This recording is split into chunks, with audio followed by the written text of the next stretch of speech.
தோகையை விரிச்சு ஆடுறதுதான் காவடி. இது இந்த காவடி எடுக்கிறத கொண்டு வந்தது இடும்பன். இடும்பன் மலையை தூக்கிட்டு வந்தது காவடியா அவன் கொண்டு வந்தது. விரதம்ங்கிறதே நம்மளை நெறிப்படுத்துறதுக்கு தானே ஒழிய ஆண்டவனுக்கு இல்லை.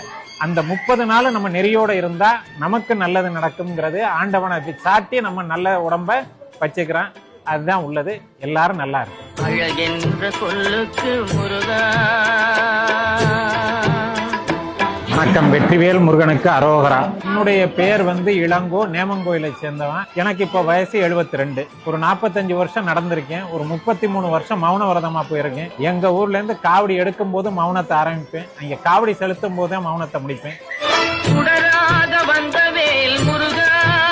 இந்த பழனி பாத யாத்திரைங்கிறது 1590 எங்க குமரப்பையாவால் தொடங்கப்பட்டது. கிராமடத்துல இருக்க ஈசானிய குருதேசிகர்ங்கிறவரு நம்ம சக்கரக்காடி கட்டி முருகனுக்கு போனால் ரொம்ப சிறப்பா இருக்கும், உங்க குளம் தலைக்கும்ன்றாங்க. இந்த சர்க்கரையின் மகத்துவம் என்னன்னாக்க எந்த காலத்திலையும் கெட்டு போகாது.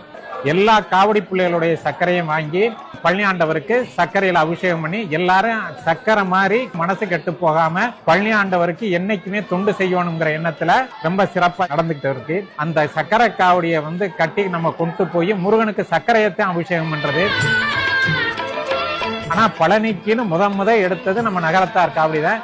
இது 426வது வருஷம் எங்க ஊர்ல இருந்து எடுக்கிறோம். மிக்க சிறப்பு, மிக்க மகிழ்ச்சி. வாழ்க வளமுடன்.